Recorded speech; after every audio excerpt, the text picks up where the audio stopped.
बिस्मिल्लाहिर्रहमानिर्रहीम। अस्सलाम वालेकुम। किचन विद पाक में हम आपको खुशामदीद कहते हैं। तो कैसे हैं आप सब? मैं आप सबकी दुआ से अल्लाह ताला के फजलो करम से खैर खैरियत से हूँ। रेसिपी बनाने से पहले वही छोटी सी रिक्वेस्ट के चैनल पर नए हैं तो चैनल को सब्सक्राइब करें, रेसिपी को पूरा देखा करें, बनाया करें। अगर रेसिपी अच्छी लगती होती तो लाइक कर दिया करें, वीडियो को फुल वॉच किया करें। तो आज मेरे किचन में बन रहा है लौकी का रायता, यानी कि कद्दू का रायता। उसको बनाने के लिए हमें किन किन चीज़ों की ज़रूरत है उनका लिंक मैं डिस्क्रिप्शन बॉक्स में भी डाल दूंगी, तो आप नोट कर लें। यहाँ पे मैंने 1 किलो दही लिया है, उसको मैंने अच्छे से फेंट लिया है, ये देख लें। और यहाँ पे मेरे पास एक बड़ा कद्दू था जिसको मैंने बॉईल कर लिया है। अभी हम इसको जूसर जग की मदद से पीस लेंगे। अगर आपने जूसर जग की मदद से नहीं पीसना तो आप कूंडे में हाथ की मदद से भी इसको पीस सकते हैं। यहाँ पे एक छोटी साइज की मेरे पास प्याज है और इसको मैंने बारीक काट लिया है, और एक टमाटर है, इसके मैंने बीज निकाल के इसको भी काट लिया। थोड़ा सा सब्ज धनिया है और एक सब्ज मिर्च है कटी हुई।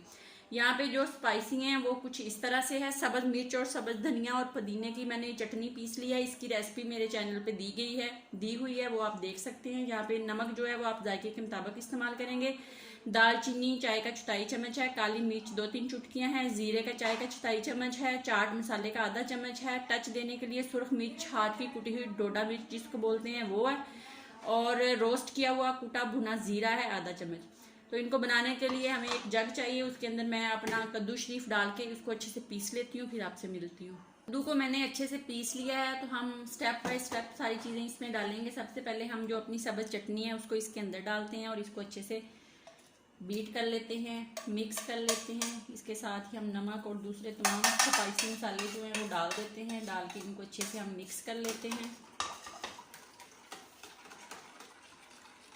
और इसके साथ हम अपना कद्दू शरीफ डालेंगे। कद्दू को मैंने डाल के अच्छे से मिक्स कर लिया है, तो ये देख लें इसकी कितनी अच्छी लुक है, कितनी अच्छी शक्ल है। तो अब हम अपने प्याज, टमाटर, सब्ज मिर्च और सब्ज धनिया वो डाल देते हैं, और थोड़े से गार्निश के लिए रखेंगे और इनको अच्छे से मिक्स करते हैं। तो ये बहुत मज़े का रायता बनता है, आप ज़रूर बनाएं खाएं। वैसे भी कद्दू शरीफ जो होता है ये ठंडा होता है, तो गर्मियों में ये बहुत मज़ा देता है रायता। तो इस तरह बना लें और खाएं। बच्चे भी अगर खाना चाहे तो खा सकते हैं, वो उसके हिसाब से आप नमक मिर्च थोड़ा लाइट रखेंगे, क्योंकि बच्चे स्पाइसी जो है ऐसी चीज़ें कम खाते हैं। तो ये अब आप देख लें। तो अब मैं इसको गार्निश कर लेती हूँ। बिस्मिल्लाहिर्रहमानिर्रहीम। ये बहुत मज़े का रायता बना है, आप ज़रूर बनाएं। अपना बहुत ज़्यादा ख्याल रखा करें, खुश रहा करें, दुआओं में याद रखा करें। ज़िंदगी रही तो फिर किसी नई रेसिपी के साथ फिर हाज़िर होंगी। तब तक के लिए इजाज़त दीजिए। अल्लाह हाफिज़।